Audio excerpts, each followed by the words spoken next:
Стоп, не выключай это видео. Сегодня я расскажу вам историю 12 человек, которые отказались умирать в чужой войне. Историю о том, как советские солдаты перешли линию фронта и отправились в путешествие длиной 200 километров через территорию, контролируемую маджахедами. Путешествие между жизнью и смертью, между преданностью и предательством, между человечностью и безумием войны. Эта история не героическая в обычном понимании. В ней нет подвигов, наград, триумфа. Есть только отчаянный выбор людей, оказавшихся перед лицом неминуемой гибели. И цена, которую они заплатили за право остаться в живых. Афганистан. 1984 год. Война, о которой в Советском Союзе почти не говорили. Война, которую называли интернациональным долгом, ограниченным контингентом, помощью братскому народу. Но для тех, кто воевал там, в горах и пустынях, она была совсем другой. Это была мясорубка, пожиравшая молодые жизни. Война без смысла, без победы, без конца. За 9 лет этой войны погибло 15 тысяч советских солдат. Ранено 53 тысячи. Пропало без вести более 1000. Дезертировало от 300 до 2000 человек, точных цифр нет до сих пор. Большинство дезертиров погибли в горах, замерзли, умерли от голода или были убиты. Некоторые сдались в плен и провели годы в афганских тюрьмах. Единицы дошли до границы. Глава 1. Декабрь 1984. Последняя капля. Декабрь 1984 года. Гарнизон Файзабад, провинция Бадахшан, северо-восток Афганистана. Одно из самых опасных мест советского присутствия. Горы, узкие ущелья, идеальная территория для засад. Здесь душманы чувствовали себя хозяевами, а советские войска контролировали только гарнизоны и главные дороги, да и то лишь днем. Старший лейтенант Игорь Ковалев стоял на вышке и смотрел на горы. 26 лет. Офицер. Образование, семья, будущее. Жена Ирина писала письма каждую неделю, ждала, верила, молилась. Она не знала, что ее муж уже не верил, что вернется. Потому что накануне их рота потеряла 18 человек в засаде. 18 гробов отправили в Союз. Цинковые гробы, запаянные, чтобы родственники не видели, что осталось от их сыновей. Ковалев знал, следующим может быть он. Статистика была беспощадна. Каждый третий не возвращался домой живым. Каждый второй возвращался искалеченным, физически или душевно. Война пожирала людей методично, безжалостно, без разбора. В казарме пахло махоркой и потом. 12 человек сидели в углу и говорили тихо, слишком тихо для солдат. Среди них был рядовой Саша Беляев, 19 лет, из Костромы. Мальчишка, который еще год назад учился в техникуме, мечтал о девушках, о мотоцикле, о нормальной жизни. А теперь сидел в афганской казарме и думал о смерти. Сержант Виктор Громов, 31 год, контрактник. Служил в Афгане уже 3-й год. Видел все. Знал больше, чем хотел знать. Говорил на дари, торговал с местными, понимал, что происходит на самом деле. И давно понял, эта война бессмысленна. Ефрейтор Олег Марченко, 22 года, радист. Сержант Кулешов, 30 лет, узбек из Ташкента. Рядовой Тимофеев, рядовой Костин, рядовой Петров, рядовой Соколов, рядовой Васильев. Все молодые, все уставшие, все отчаявшиеся. Все понимали, что их жизни висят на волоске. Ковалев вошел в казарму и объявил: завтра выдвигаемся на зачистку. Кишлак, Хаджибаба. Разведка сообщила о складе оружия. Беляев поднял глаза. В них плескался страх. Товарищ лейтенант, там же каждый второй дом заминирован. Мы об этом знаем. Но приказ есть приказ. Приказ. Всегда приказ. Неважно, сколько людей погибнет. Неважно, что операция не имеет смысла. Неважно, что склад оружия, скорее всего, фикция. Надо идти, надо воевать, надо умирать. За что? За абстрактный интернациональный долг. За геополитические интересы Кремля. За амбиции генералов. Ковалев ушел, а 12 человек остались сидеть. И тогда Громов произнес то, что все думали, но боялись сказать вслух. Нас здесь всех положат. По одному, как баранов на бойне. Никто не возразил. Потому что это была правда. Страшная, неоспоримая правда. Глава 2. План побега. Ночью они собрались снова, теперь уже не в казарме, а в старом складе, где хранили ящики с патронами. Место, куда редко заходили. Громов разложил на полу карту. Смотрите, от границы с Пакистаном 120 километров. Горы, перевалы, душманские кишлаки. Но есть один маршрут. Какой? Через территорию маджахедов Ахмад-Шаха Масуда. Беляев вздрогнул. «Масуд? Ты с ума сошел? Он же режет наших». «Не всех», — возразил Громов. «Масуд не фанатик. Он воюет за независимость своей страны. С пленными обращается по Женевской конвенции. Я знаю это точно». «Откуда ты знаешь?» «У меня есть источник». Громов служил в Афгане 3-й год. Он видел то, чего не видели другие. Он торговал с местными, разговаривал с ними, понимал их. И он давно понял, эта война не черно-белая. Здесь нет абсолютного зла и абсолютного добра. Есть только люди, пытающиеся выжить. «Ты предлагаешь перебежать к душманам», — медленно проговорил Ковалев. «Я предлагаю выжить. Это измена Родине». «Родина уже изменила нам», — жестко ответил Громов. «Она послала нас сюда умирать за чужие интересы. Она врет матерям, что их сыновья погибли героями, а на самом деле мы подрываемся на минах, сгораем в птрах, гнием от дизентерии». «За что?» Ковалев закрыл глаза. Он думал о жене, о доме, о том, что через 3 месяца его дембель. Но он также думал о вчерашней засаде, о том, как лейтенант Смирнов умирал у него на руках, захлебываясь кровью, о том, как 20-летний Петров кричал, потеряв обе ноги. «Сколько нас будет?» 12 человек. Те, кто сидят здесь. Больше никому не говорим.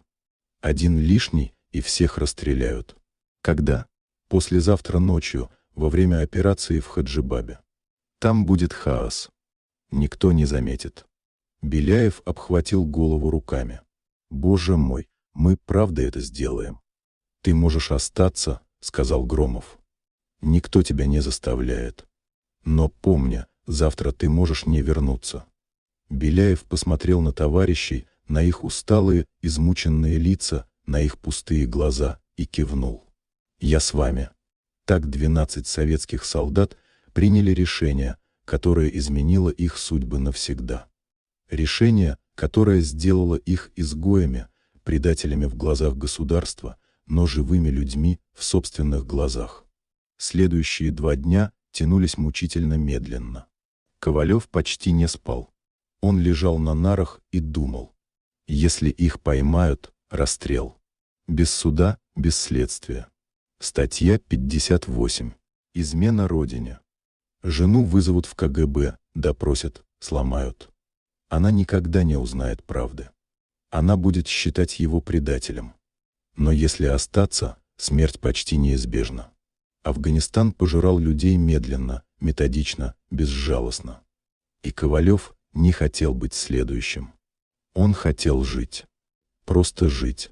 Это так много просить. Громов тем временем готовился. Он раздобыл карты, сухпайки на неделю, фляги для воды, компасы. Он договорился с местным торговцем по имени Анис. Тот передаст маджахедам весть о том, что советские солдаты хотят перейти границу. Торговец взял за это 3 золотых кольца и армейские часы. Громов отдал все без колебаний. «Ты уверен, что он не сдаст нас?» «Нет», — честно ответил Громов. Но другого варианта нет. Накануне операции Ковалев написал письмо жене.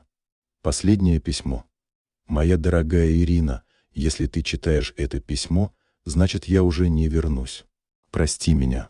Я сделал то, что должен был сделать. Не для славы, не для награды, для жизни. Я хотел вернуться к тебе живым, а не в цинковом гробу. Я хотел, чтобы у нас были дети, чтобы мы состарились вместе. Но война отняла у меня выбор. Теперь у меня есть только один шанс. Я его использую. Помни меня, люби меня и прости, если сможешь. Он спрятал письмо в карман гимнастерки. Если убьют, может быть, кто-то найдет и передаст. Вечером 12 человек собрались в последний раз. Громов раздал патроны. Каждому по 4 магазина, гранаты, сухари, сахар, соль. «Оружие берем», — сказал он. «Без оружия маджахеды убьют сразу. С оружием есть шанс договориться». «А если они все равно убьют?» — спросил молодой рядовой Костин. «Тогда хотя бы умрем, сражаясь, а не от своей пули в спину за дезертирство». Ночью перед операцией замполит провел политбеседу. Говорил о долге, о чести, о родине. Ковалев слушал и чувствовал тошноту. Как можно говорить о чести, когда ты отправляешь людей на верную смерть? Как можно говорить о родине, когда сам сидишь в теплом кабинете, а солдаты гниют в окопах? «Товарищи бойцы», — гремел замполит. «Завтра мы нанесем удар по врагу, покажем душманам мощь советской армии». 12 человек молчали. Они уже знали, завтра они нанесут удар, но совсем другой. Глава 3. Побег. Операция началась в 4 утра. Колонна Петров вышла из гарнизона под покровом темноты. Ковалев сидел в первой машине. Сердце билось так сильно, что казалось, его слышат все. Рядом сидел Громов, невозмутимый, спокойный, как будто впереди обычный рейд, а не побег. Кишлак Хаджибаба встретил их выстрелами. Душманы открыли огонь из домов, с крыш, из садов. Загремели взрывы. БТР справа подорвался на мине. Начался хаос. «Сейчас!» — крикнул Громов. 12 человек выскочили из машин и побежали. Не в сторону врага, а в сторону гор. Туда, где простиралась территория маджахедов Масуда. Туда, где была граница между жизнью и смертью. За их спинами гремели взрывы, трещали автоматные очереди. Кто-то закричал: «Дезертиры, стреляйте!» Но было уже поздно. 12 силуэтов растворились в предрассветной мгле. Они бежали 3 часа без остановки. Через каменистые склоны, через сухие русла рек, через колючий кустарник, рвавший одежду и кожу. Легкие горели, ноги подкашивались, но останавливаться было нельзя. Сзади могла начаться погоня. Вертолеты. Спецназ. Приказ был бы один — уничтожить. Когда, наконец, Громов подал сигнал остановиться, Беляев упал на землю и не мог дышать. Рядовой Костин блевал. Ефрейтор Тимофеев сидел, обхватив голову руками, и повторял: «Что мы наделали, что мы наделали». Ковалев достал флягу, сделал глоток. Вода была теплая, противная, но он заставил себя пить. Потом посмотрел на товарищей. 12 человек. Все живы. Пока. «Где мы?» — спросил Марченко. Громов развернул карту. «Примерно здесь. До зоны контроля Масуда километров 20. Идти будем ночью. Днем прятаться. А если маджахеды найдут нас раньше, значит, все закончится раньше». Сержант Кулешов достал пачку сигарет, закурил. Руки дрожали. «Знаете, что нам за это будет, если поймают? Не просто расстрел. Пытки. Будут бить, пока не скажем, кто еще в курсе. Потом все равно расстреляют. А семьи вычеркнут из жизни». «Заткнись», — резко оборвал его Громов. «Мы приняли решение. Назад пути нет. Либо вперед, либо сдохнем здесь». День они провели в расщелине между скалами. Жара была адская, 50 градусов на солнце. Пить хотелось нестерпимо, но воду приходилось экономить. Никто не знал, когда найдут следующий источник. Ковалев не мог уснуть. Он думал о том, что происходит сейчас в гарнизоне. Наверняка уже доложили командованию. Наверняка уже начали расследование. Допрашивают сослуживцев, проверяют вещи, читают письма. И скоро узнают правду. Скоро 12 фамилий внесут в черные списки. Предатели, изменники, враги народа. А жена? Что скажут жене? Что муж дезертировал к душманам? Что он отказался от родины? Как она будет жить с этим клеймом? «Ты о чем думаешь?» — тихо спросил Громов. «О том, что мы сделали. Жалеешь?» Ковалев помолчал. «Не знаю. Спроси меня через неделю, если мы будем живы». «Будем», — уверенно сказал Громов. «Я не собираюсь умирать в этих горах». Глава 4. Встреча с маджахедами. С наступлением темноты они двинулись дальше. Луны не было, только звезды, миллиарды звезд над головой. Они шли гуськом, держась за ремни впереди идущего, спотыкались, падали, поднимались, шли дальше. На 3-й час пути Беляев вдруг остановился. «Слышите?» Все замерли. Тишина. Только ветер свистел между камнями. А потом звук, далекий, настойчивый. Лязг металла о камень. «Кто-то идет», — прошептал Марченко. «Маджахеды», — сказал Громов. «Ложись». Они упали на землю, притаились. Сердце колотились.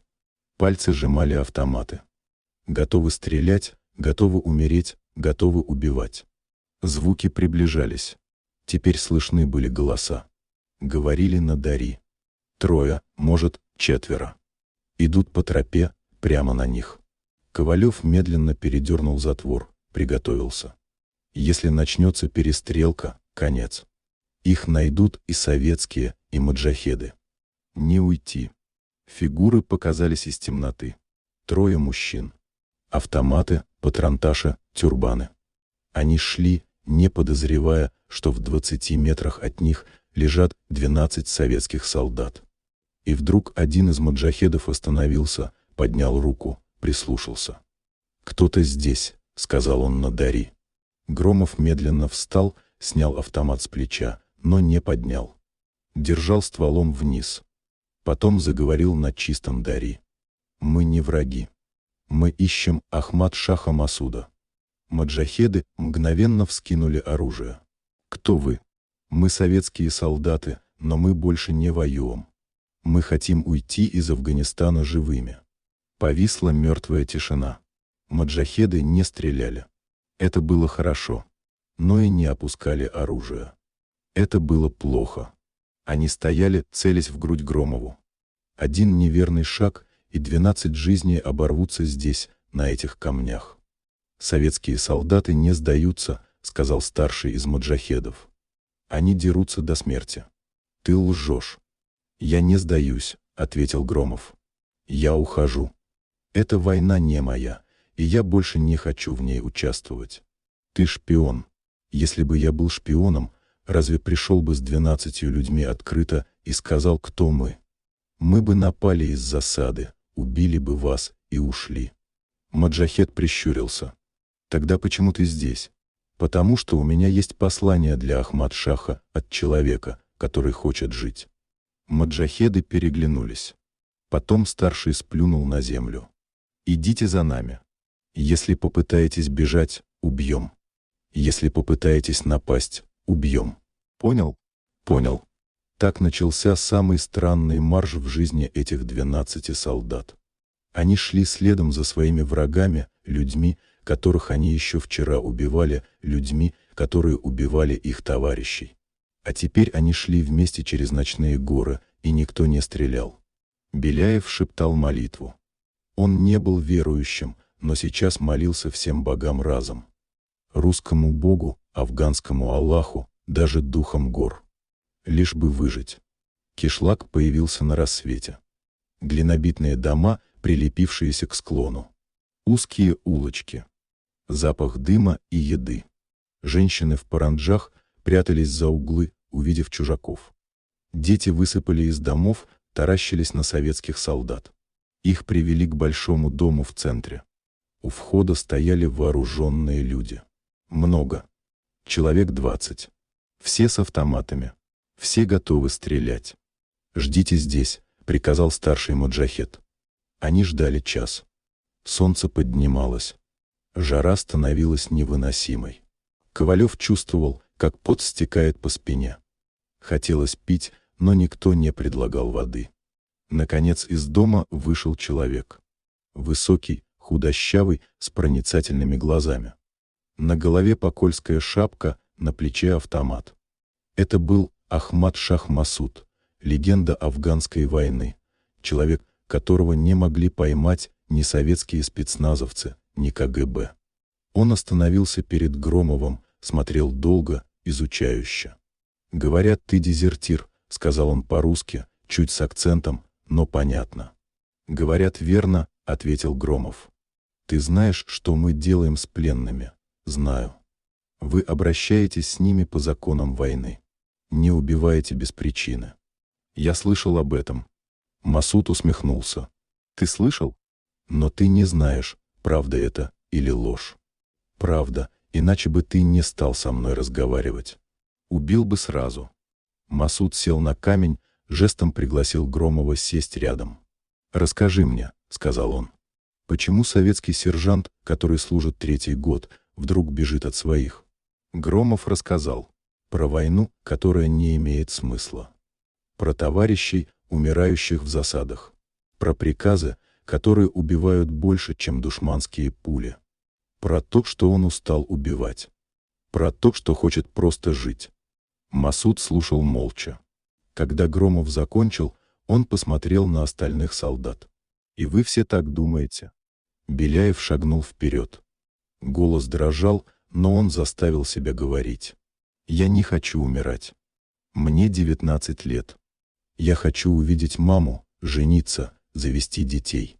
Я не хочу сгореть в БТР или подорваться на мине». Марченко добавил: «Нас послали сюда, не спросив. Мы не выбирали эту войну. Мы просто хотим вернуться домой. Живыми». Масуд встал, прошелся взад-вперед, потом резко обернулся. «Хорошо. Я помогу вам. Но за это вы сделаете кое-что для меня». Ковалев насторожился. «Что именно? Расскажите мне все, что знаете о советских планах в этом районе. Где гарнизоны, сколько солдат, когда планируются операции?» Тишина. Громов посмотрел на Ковалева. Ковалев на товарищей. Это был переломный момент. Перейти эту черту значит стать не просто дезертирами, стать предателями. «Нет», — сказал Ковалев. «Мы не будем выдавать своих товарищей. Там остались люди, которых мы знаем, которые ни в чем не виноваты». Масуд прищурился. «Тогда зачем мне вам помогать?» «Потому что это будет правильно», — ответил Громов. «Мы не враги. Мы просто солдаты, которые больше не хотят воевать. Разве это не то, чего ты добиваешься? Чтобы советские солдаты покинули Афганистан?» Масуд засмеялся. Коротко, горько. «Умный. Ты очень умный». Он помолчал. «Ладно, я помогу вам дойти до Пакистана. Но если вы попытаетесь что-то предпринять, убью собственными руками». Так 12 советских солдат стали гостями самого опасного полевого командира Афганистана. Глава 5. Путь через горы. 3 дня они провели в кишлаке Масуда.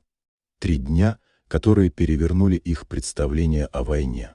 Здесь не было жестокости, которую им описывали политруки.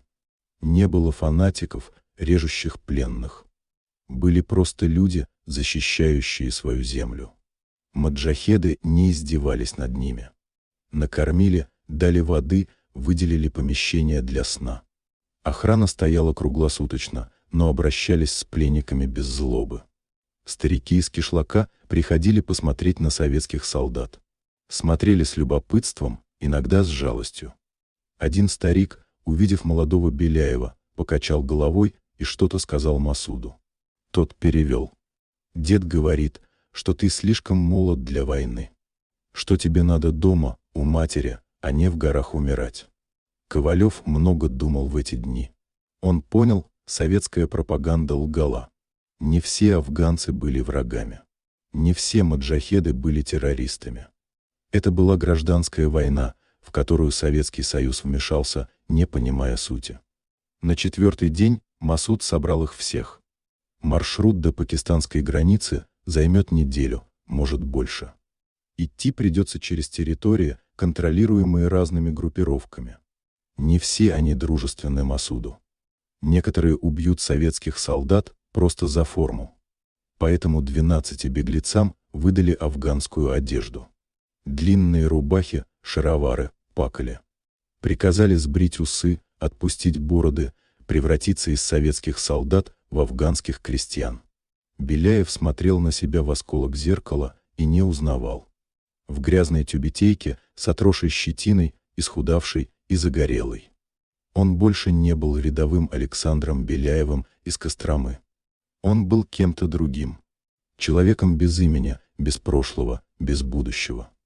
Проводниками назначили 2 маджахедов. Одного звали Рашид, второго Карим. Рашид потерял в войне брата. Карим – отца и 2 сестер. У обоих были причины ненавидеть советских солдат. Но Масуд приказал, и они повиновались. Правда, Рашид первые 2 дня не разговаривал с беглецами вообще. Просто шел впереди, показывая дорогу. Молчаливый, напряженный, готовый в любой момент выхватить нож. Путь лежал через горы. Не по дорогам, а по тропам, известным только местным. Там, где советские вертолеты не летали. Где армейские колонны не проходили. Иногда тропа сужалась так, что идти приходилось по одному, прижимаясь к скале. Справа каменная стена. Слева пропасть. Один неверный шаг, и тело найдут через неделю на дне ущелья. Они двигались от рассвета до заката, без привалов. Только краткие остановки на воду. Еды было мало. Сухари, лепешки. Иногда Рашид приносил из встречных кишлаков козье молоко или горсть изюма. Этим и жили. На 5-й день пути случилось первое происшествие.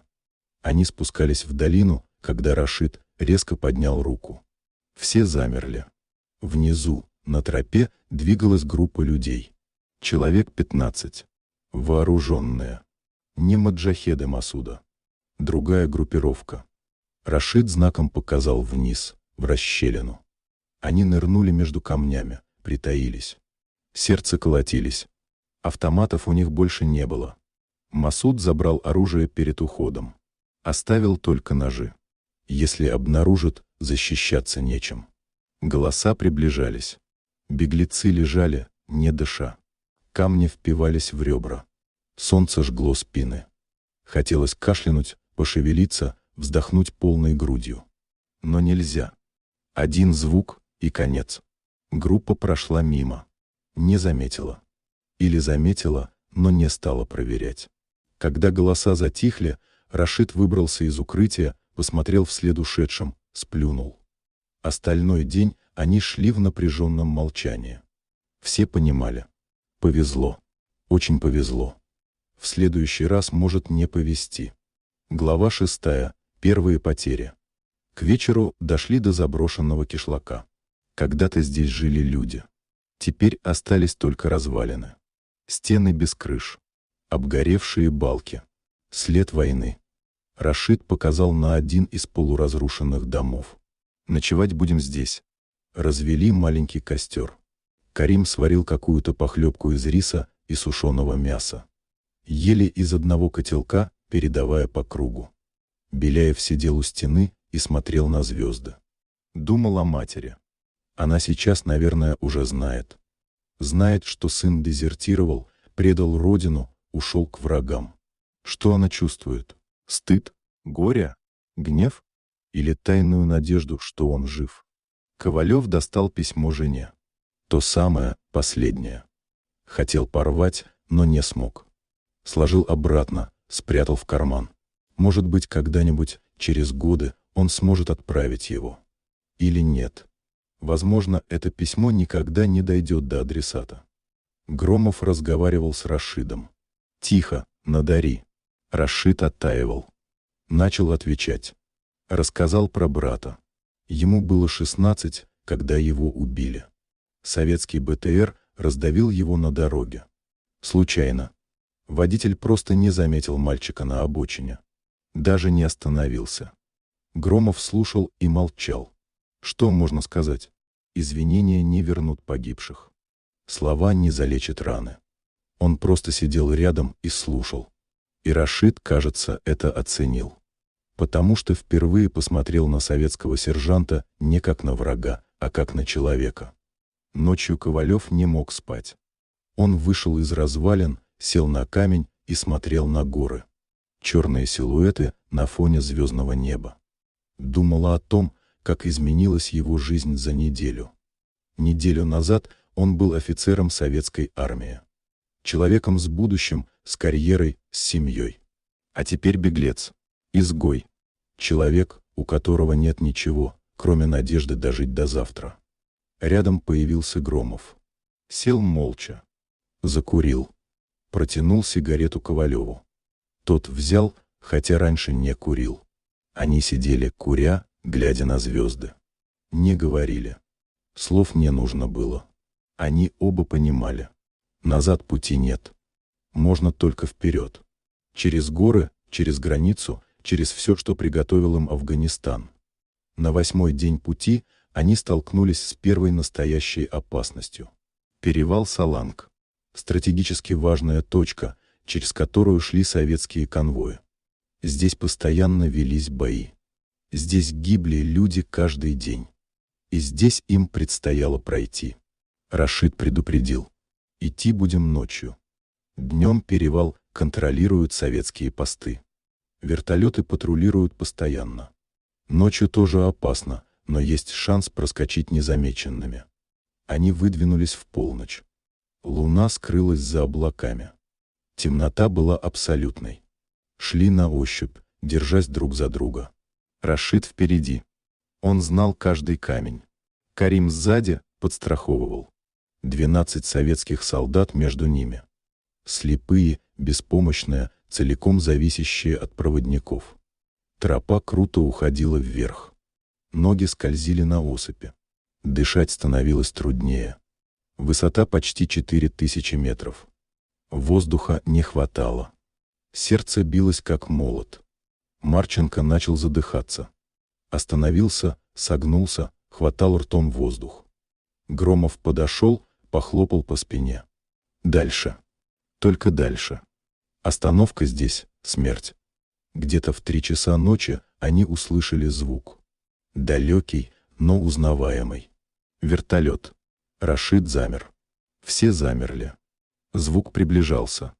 Вертушка шла низко, прочесывала ущелье. Прожектор полоснул по скалам в 200 метрах от них. Они прижались к камням. Накрылись плащ-палатками. Лежали, не шевелясь, не дыша. Вертолет завис над ущельем. Прожектор медленно скользил по склонам. Искал. Высматривал. Еще немного, и луч накроет их. И тут Костин не выдержал. 20-летний рядовой, который 2 месяца назад приехал из Воронежа. Он вскочил и побежал. Просто побежал, не думая, не соображая. Движимый только паникой. Побежал вверх по склону к скалам, чтобы спрятаться. Прожектор поймал его мгновенно. Яркий белый круг на черном фоне. Силуэт бегущего человека. И тут же очередь. Пулемет вертолета заработал. Трассеры полосами резали ночь. Костин дернулся, упал, покатился вниз по склону. 12 человек стали 11. Вертолет завис. Прожектор шарил по скалам, искал остальных. Но Рашид уже тащил группу дальше, в тень, под навес скалы. Они бежали, спотыкаясь, падая, царапая руки о камни. Лишь бы прочь от этого проклятого света. Вертолет завис над тем местом, где упал Костин. Прожектор освещал тело. Потом машина развернулась и ушла на базу. Доложит, убит 1 боевик. Статистика. Цифра в отчете. Они бежали еще час, пока Рашид не остановил. Пока не свалились на землю, задыхаясь, с горящими легкими. Беляев плакал. Тихо, безнадежно. Костин был его земляком. Они вместе призывались, вместе ехали в Афганистан, Вместе мечтали вернуться. А теперь Костин лежит на склоне горы, и никто не заберет его тело. Ковалев сидел, обхватив голову руками. Он понял, каждый из них может быть следующим. Смерть здесь не спрашивает. Она просто приходит. Внезапно, неотвратимо. И неважно, насколько ты осторожен. Громов подошел к Рашиду. Говорили тихо. Рашид качал головой. Громов настаивал. Наконец Рашид махнул рукой. Ладно. Они вернулись за телом Костина. Нашли его на рассвете. Лежал лицом вниз, руки раскинуты. Пули прошили грудь. Умер мгновенно. Хотя бы не мучился. Похоронили его там же, в горах. Выложили камнями небольшую пирамиду. Карим прочитал молитву на арабском. Ковалев произнес несколько слов по-русски. Про то, что Костин хотел жить. Что он был хорошим парнем. Что он не заслужил такого конца. Беляев положил на могилу последнюю лепешку из своего запаса. По афганскому обычаю, который объяснил Рашид. Пища для пути в мир иной. 11 человек продолжили путь.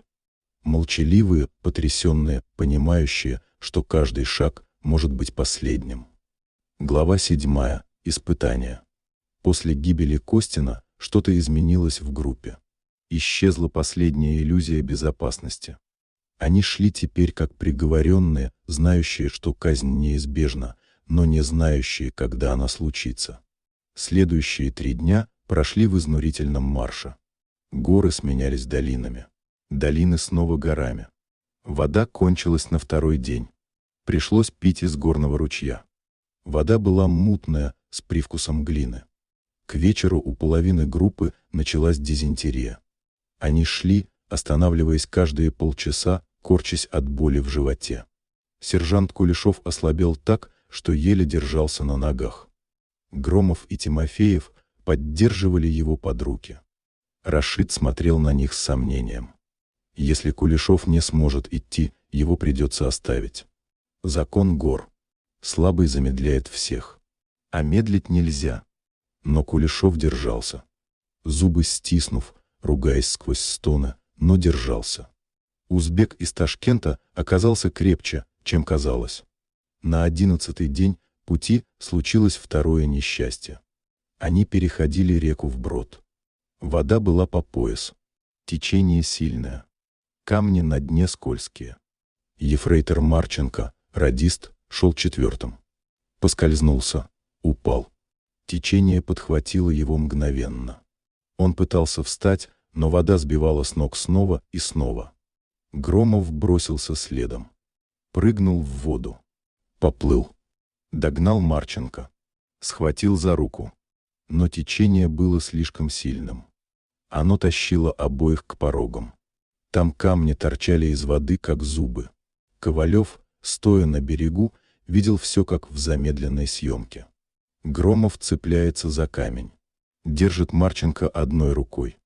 Марченко кричит что-то, но слов не слышно за шумом воды. Потом течение срывает их обоих. Швыряет на камни. Громов ударяется головой. Исчезает под водой. Появляется снова, уже без сознания.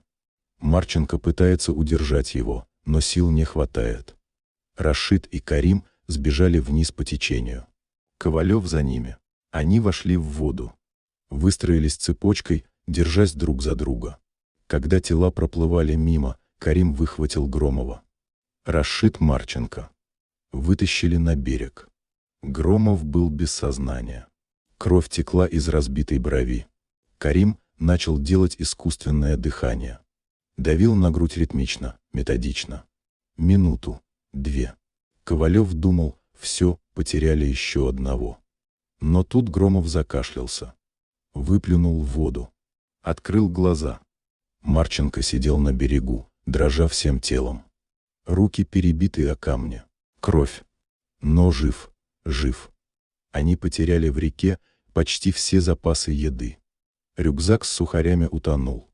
Осталась 1 фляга воды на всех. 2 ножа. Несколько патронов, которые Рашид прятал от Масуда. И одежда на спинах. Все. Рашид посовещался с Каримом. Решили идти форсированным маршем. До ближайшего кишлака дневной переход. Там возьмут еду, отдохнут. А дальше еще 3 дня до границы. 3 дня. 90 километров по горам. Без еды, почти без воды, с больными, с ранеными. Это казалось невозможным. Но другого выбора не было. Они шли весь день без остановки. Солнце палило. Языки распухли от жажды. Губы потрескались. Каждый шаг давался с трудом. Беляев начал бредить. Говорил с матерью. Отвечал на вопросы, которые она не задавала. Тимофеев вел его под руку, как ребенка. К вечеру они вышли к кишлаку. Маленькому. Человек на 30 жителей. Глинобитные дома. Загон для коз. Арык с водой. Рашид поговорил со старостой. Тот согласился приютить их на ночь. Дал еды. Лепешки, молоко, немного риса. Это было как пир. Они ели молча, жадно, не чувствуя вкуса. Просто заполняли пустоту в желудках. Пили воду литрами, пока староста не остановил. Слишком быстро пить нельзя. Живот заболит. Ночью Ковалев писал в блокноте. Записывал все, что произошло. Все подробности. Имена погибших, даты, места. Не знал зачем. Просто чувствовал, кто-то должен помнить. Если все они погибнут, пусть хоть записи останутся. Пусть кто-нибудь когда-нибудь найдет и узнают правду. На 13-й день пути они вышли в долину Кунар. Здесь война была особенно жестокой. Советские войска контролировали только дороги, да и то днем. Ночью все принадлежало маджахедам. В этой долине гибли целые роты. Рашид повел их в обход основных троп. Через заросли кустарника, через старые оросительные каналы, через заброшенные сады. Идти приходилось согнувшись. На горизонте виднелся советский блокпост. Вышка, пулемет, часовые. Всего 2 километра отделяло их от своих бывших товарищей. 2 километра и целая пропасть выбора. Громов, голова которого была перевязана грязной тряпкой, шел с трудом. Сотрясение мозга давало о себе знать. Его мутило, кружилась голова, иногда двоилась в глазах. Но он не жаловался. Просто шел, сжав зубы, держась за плечо идущего впереди Тимофеева. К полудню они наткнулись на следы недавнего боя. Воронки от снарядов. Разбитый БТР, почерневший от пожара. Гильзы россыпью на земле. И тела. 4 советских солдата, убитых дня 3 назад. Их не успели забрать. Лежали так, как погибли. Беляев отвернулся и стал рвать. Ковалев подошел к телам, посмотрел на лица. Молодые. Очень молодые. Одному вообще лет 18 максимум. У него в кармане торчала фотография.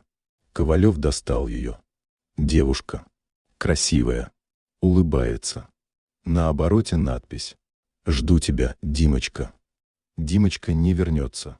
Димочка сгниет в этой долине, и никто не узнает, где его могила. Ковалев хотел похоронить их, но Рашид схватил его за руку, рванул назад. Нельзя задерживаться здесь. Опасно. Это место боя. Сюда вернуться. Может быть, советская разведка. Может быть, маджахеды. Надо уходить. Сейчас. Они ушли, оставив мертвых лежать под солнцем. Ковалев сунул фотографию девушки себе в карман.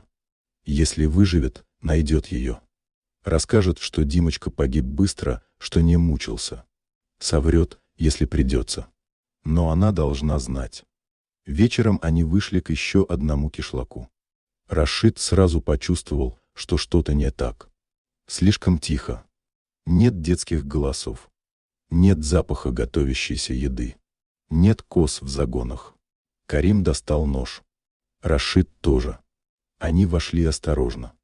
Кишлак был пуст. Совсем пуст. Дома стояли с открытыми дверями. Вещи разбросаны. Посуда разбита. Недавно здесь прошли военные. Советские или афганские правительственные. Разницы нет. Пришли, искали маджахедов, не нашли. Выместили злость на мирных. Жители разбежались в горы. В одном из домов нашли тело. Старик, видимо, не успел убежать. Лежал в углу, прикрыв голову руками. Пулевые ранения в спину. Рашид присел рядом. Что-то прочитал по-арабски. Потом встал и вышел, не говоря ни слова. Лицо его стало каменным. Они заночевали в пустом кишлаке. Нашли немного риса, спрятанного в глиняном кувшине. Сварили на костре. Ели молча. Каждый думал о своем. Ковалев думал о том, что, возможно, это дело рук его полка. Возможно, его товарищи прошли здесь 2 дня назад. Зачистили кишлак. Убили старика. Написали в отчете: ликвидирован 1 боевик. Война превращала людей в машины для убийства. Стирала границу между солдатом и преступником. Между защитником и палачом. Ночью его разбудил крик. Беляев метался во сне, что-то бормотал. Ковалев подошел, потряс за плечо. Беляев открыл глаза, смотрел, не узнавая. Потом пришел в себя. «Сон», — прохрипел он. Приснилось, что мать пришла. Сказала, что я предатель. Что ей стыдно. Что лучше бы я погиб. Это всего лишь сон. Нет. Это то, что она на самом деле думает. Я знаю. Ковалев не нашел, что ответить. Потому что Беляев был прав. Именно так и думают их матери, их жены, вся страна. Предатели. Изменники. Трусы, которые не смогли выполнить свой долг. Но они живы. А мертвые герои лежат в цинковых гробах. И это единственное, что имеет значение. Глава 8. Цена выживания. 14-й день начался с дождя. Редкость для Афганистана, особенно зимой. Но тучи сгустились над горами, и полил ливень. Холодный, колючий. Они шли, промокнув до нитки, дрожа от холода. Одежда прилипла к телу. Обувь хлюпала. Видимость упала до нескольких метров. С одной стороны, хорошо. Вертолеты не летают в такую погоду. Патрули сидят на базах. Можно идти смелее. С другой стороны, тропа превратилась в грязевой поток. Ноги скользили. Несколько раз люди падали, съезжали вниз на несколько метров по мокрой глине. Кулешов, который так и не оправился до конца от дизентерии, упал особенно неудачно. Подвернул ногу. Вскрикнул от боли. Попытался встать. Не смог. Лодыжка распухла мгновенно. Перелом или сильный вывих. Без разницы. Идти он больше не мог. Рашид подошел к Громову. Говорили тихо, но Ковалев услышал. Рашид говорил, что надо оставить Кулешова. Дать ему воды, немного еды, нож. Шансов выжить мало, но хоть какие-то. Тащить его дальше, значит погубить всех. Громов качал головой. Нет. Не оставим. Понесем на руках, если надо. Рашид вспылил. Закричал, что это безумие. Что до границы еще 2 дня пути. Что Кулешова не донести. Что все погибнут из-за одного человека. Громов повернулся к группе. Кто за то, чтобы оставить Кулешова? Молчание. Все смотрели в землю. Никто не поднял руку. Даже те, кто понимал, что Рашид прав. «Значит, несем», — сказал Громов. Соорудили носилки из веток и тряпок. Положили Кулешова. Несли по очереди, сменяясь каждые 20 минут. Это было невыносимо тяжело. Особенно в гору. Особенно по грязи. Но несли. Кулешов плакал. Просил оставить его. Говорил, что не хочет быть обузой. Что сам виноват. Что они должны спасаться, а не тащить полумертвого. Но никто не слушал. Просто несли. Молча, с остановками, с болью в спинах и плечах. Но несли. К вечеру дождь кончился. Выглянуло солнце. Они вышли на небольшое плато. Впереди, километрах в 30, виднелись горы. Белые пики. Граница. Пакистан. Так близко. Еще чуть-чуть. Ночевали в пещере. Маленькой, тесный, но сухой. Развели костер. Высушили одежду. Карим осмотрел ногу Кулешова. Покачал головой. Плохо. Очень плохо. Нужен врач. Нужны лекарства. Без них нога может загноиться. Гангрена. Ампутация. Смерть. Но где взять врача в горах Афганистана? Рашид вдруг заговорил по-русски. Медленно, подбирая слова. Вы хорошие люди. Я думал, советские звери, убийцы. Но вы не бросили товарища. Вы как мы. Громов усмехнулся устало. Мы все люди, Рашид. Просто войну придумали те, кто сидит далеко отсюда. А умираем мы. Простые солдаты. И твои, и наши. Да, согласился Рашид. Умираем мы. Он протянул Громову руку. Громов пожал ее. Впервые за 2 недели афганец и русский пожали друг другу руки не как враги, а как братья по несчастью. 15-й день пути стал самым тяжелым. Они поднимались в горы. Высота больше 3000 метров. Воздуха не хватало.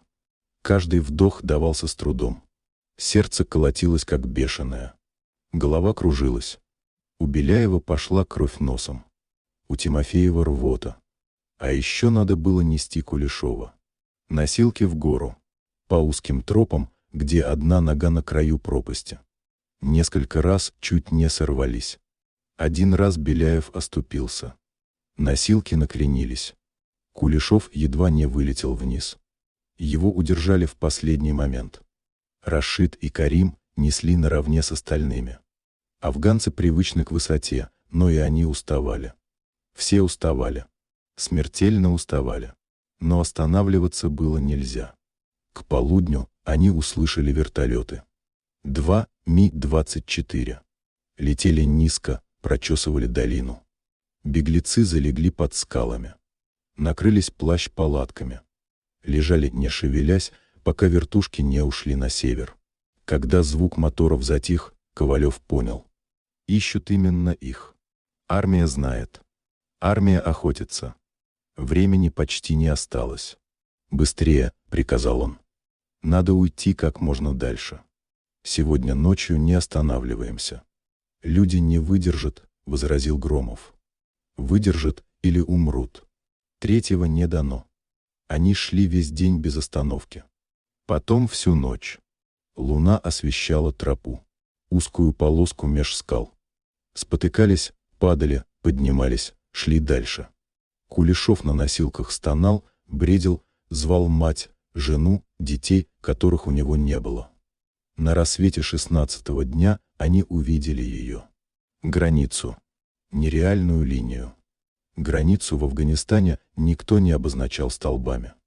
Но впереди, в долине, стояли пакистанские блокпосты. Зеленые флаги развевались на ветру.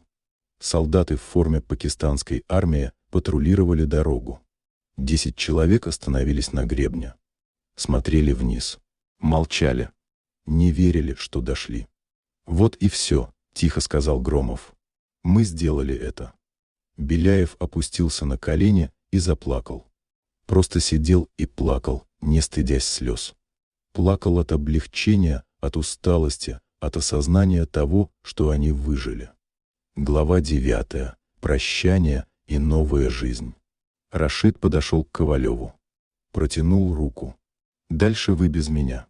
Спускайтесь в долину. Сдавайтесь пакистанцам. Скажите, что вы дезертиры. Они вас не убьют. Посадят в лагерь для беженцев. Потом увидите. А ты? Я возвращаюсь. У меня здесь война. Она не закончилась». Ковалев хотел что-то сказать. Поблагодарить. Но слова не шли. Он просто обнял афганца. Крепко, по-братски. «Спасибо», — выдавил он. «Без тебя мы бы не дошли». «Идите с миром», — ответил Рашид. Карим тоже попрощался. Оставил им последние лепешки. Фляги с водой. Потом оба афганца развернулись и пошли обратно. В горы. Туда, где их ждала война. 10 советских солдат остались одни. На границе 2 миров. Позади Афганистан. Война. Смерть.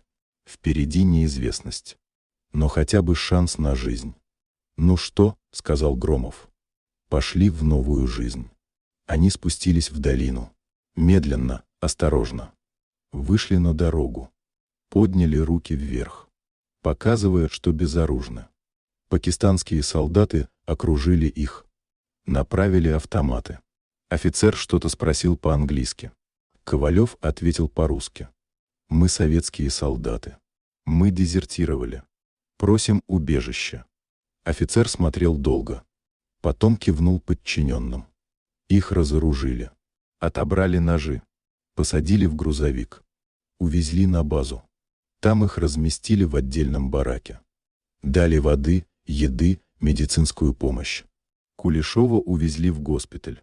Ногу спасти удалось, но он больше никогда не ходил нормально. Остальных допросили. Долго, подробно. Потом отправили в лагерь для афганских беженцев. Они прожили там 8 месяцев. В палатках, за колючей проволокой, в жаре и пыли. Но живые. Живые. Глава 10. Цена свободы. Лагерь для беженцев в Пакистане был похож на маленький город. Тысячи афганцев, бежавших от войны. Женщины, дети, старики. И среди них 10 советских солдат. Изгоев.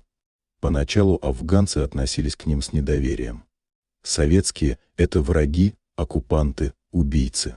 Но постепенно лед таял. Беглецы помогали по лагерю. Чинили палатки, носили воду, играли с детьми. Люди видели. Эти русские не звери. Просто такие же беженцы. Такие же жертвы войны. Громов выучил пакистанское наречие урду. Ковалев подружился с лагерным врачом. Тот научил его основам медицины. Беляев работал на кухне, раздавал еду. Каждый нашел свое место в этом временном мире. Но все понимали, это не решение. Это просто передышка. Рано или поздно придется делать выбор. Что дальше? Куда идти? Кем быть? Через 3 месяца к ним приехал человек из ООН. Представился сотрудником агентства по делам беженцев. Сказал, что есть варианты. Можно запросить политическое убежище в третьей стране.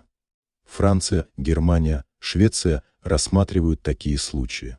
Процесс долгий, но реальный. «А вернуться домой?» — спросил Беляев. Человек из ООН покачал головой. «В СССР вас ждет военный трибунал. Статья за дезертирство и измену родине. Расстрел или 25 лет лагерей. Амнистии для военных предателей не бывает». «Значит, мы больше никогда не увидим дом», — прошептал Беляев. «Боюсь, что нет». Эта новость сломала несколько человек. Рядовой Тимофеев повесился в палатке через неделю после разговора с представителем ООН. Оставил записку. «Не могу жить, зная, что никогда не увижу маму. Простите». Его похоронили на местном кладбище под мусульманской молитвой, потому что православного священника в лагере не было. 9 человек осталось из 12. Сержант Кулешов, который так и не оправился после травмы ноги, спился. Пакистанцы умудрялись провозить в лагерь самогон. Кулешов пил каждый день. Пил до беспамятства. Говорил, что только так может забыть. Однажды не проснулся. Сердце не выдержало. Ему было 32 года. 8 человек. Ковалев получил письмо через Красный Крест. Через цепочку посредников. От жены. Она писала, что ее вызвали в КГБ. Допрашивали. Обвиняли, что она знала о планах мужа. Она потеряла работу. Ее выгнали из квартиры. Родители отреклись от нее. «Я больше не могу так жить», — писала она в конце. «Прости меня, но я подала на развод. Для меня ты умер навсегда». Ковалев сжег письмо. Смотрел, как бумага чернеет и превращается в пепел. Последняя ниточка, связывающая его с прошлой жизнью, оборвалась. Теперь он действительно был никем. Человеком без имени, без семьи, без родины. Через 8 месяцев пришло подтверждение. 6 человек получили разрешение на въезд в Германию.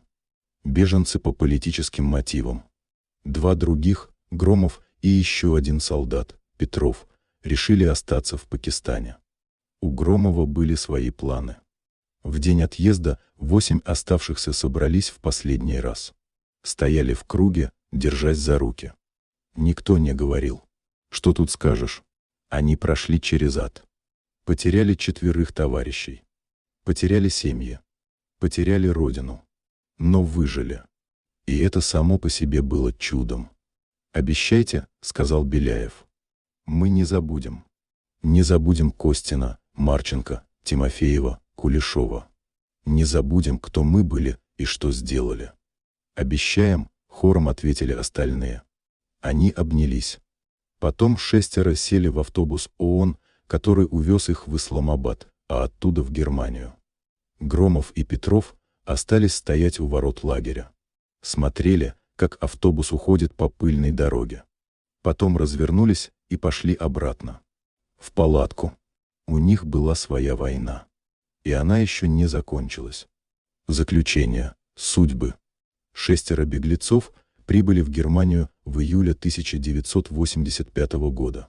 Их разместили в центре для беженцев под Гамбургом. Выдали документы с новыми именами. Игорь Ковалев стал Игорем Вольфом.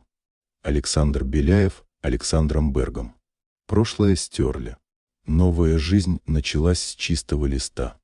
Поначалу было невыносимо трудно. Язык не знали. Работу найти не могли. Местные смотрели косо. Русские дезертиры. Предатели. Никто не хотел иметь с ними дело. Они перебивались случайными заработками. Мыли посуду в ресторанах. Грузили ящики на складах. Убирали улицы. Беляев не выдержал. Через год спрыгнул с моста в Гамбурге холодной ноябрьской ночью. Тело нашли через 3 дня. На похороны пришли только 5 оставшихся товарищей. Больше никого. Его похоронили на общественном кладбище под простым крестом с надписью «Александр Берг, 1965-1986». Никто не узнает, что под этим крестом лежит рядовой Александр Беляев, который просто хотел увидеть маму. 5 остались. Они держались вместе. Снимали общую квартиру. Помогали друг другу. Выучили немецкий. Постепенно начали обустраиваться. Ковалев устроился автомехаником. Один из товарищей, Соколов, открыл небольшую мастерскую по ремонту техники. Другой, Васильев, стал дальнобойщиком. Они старались не говорить о прошлом. Старались жить настоящим. Но прошлое не отпускало. По ночам снились кошмары. Горы Афганистана. Выстрелы. Кровь. Лица погибших товарищей. Ковалев просыпался в холодном поту с криком в горле. Пил водку, чтобы забыться. Но водка не помогала. Через 5 лет, в 91-м, случилось невозможное. Советский Союз развалился. Война в Афганистане закончилась. Солдаты вернулись домой. Началась перестройка. Потом хаос 90-х. Ковалев узнал об этом из газет. Читал и не верил. Неужели можно вернуться? Неужели после всего можно просто приехать домой? Он связался с адвокатом в Москве. Тот навел справки. Ответ был неутешительным. Формально дело о дезертирстве 12 солдат из гарнизона Файзабад все еще открыто. Амнистии на них не распространялись. Если вернутся, арестуют. Возможно, при новой власти не расстреляют. Но точно посадят. Ковалев положил трубку и заплакал. Первый раз за 10 лет. Плакал от осознания, что родина для него закрыта навсегда. Что он умрет здесь, на чужбине. И никто в России не узнает правду. Для всех он навсегда останется предателем. А что случилось с Громовым и Петровым? Они остались в Пакистане. Громов нашел работу переводчиком у западных журналистов, которые освещали афганскую войну. Заработал денег. Потом переехал в Индию. Открыл там небольшой бизнес. Женился на местной женщине. Завел детей. Стал Виктором Гуптой. Прожил долгую жизнь и умер в 2008 году, так никому и не рассказав свою настоящую историю. Петров исчез. По слухам, он вернулся в Афганистан. Воевал на стороне одной из группировок. Погиб в 2002 году во время американского вторжения. Но это только слухи. Никто точно не знает. Из 12 советских солдат, которые в декабре 1984 года бежали из гарнизона Файзабад, к 2010 году остались в живых 3. Ковалев в Германии, Соколов там же, и Васильев, который перебрался в Канаду. Они больше никогда не виделись. Созванивались раз в год. На Новый год. Говорили коротко. Как дела? Все нормально. Живем. Больше нечего было сказать. Ковалев умер в 2018 году. От рака легких. Ему было 60 лет. На похороны приехал Соколов. Больше никого. Они похоронили товарища на немецком кладбище под именем Игорь Вольф. На памятнике выбили даты. 1958-2018. И все. Никакой эпитафии. Ничего о том, кем он был на самом деле. Но в гробу, в кармане его пиджака, лежала старая, пожелтевшая фотография. Девушка улыбается в камеру. На обороте надпись: «Жду тебя, Димочка».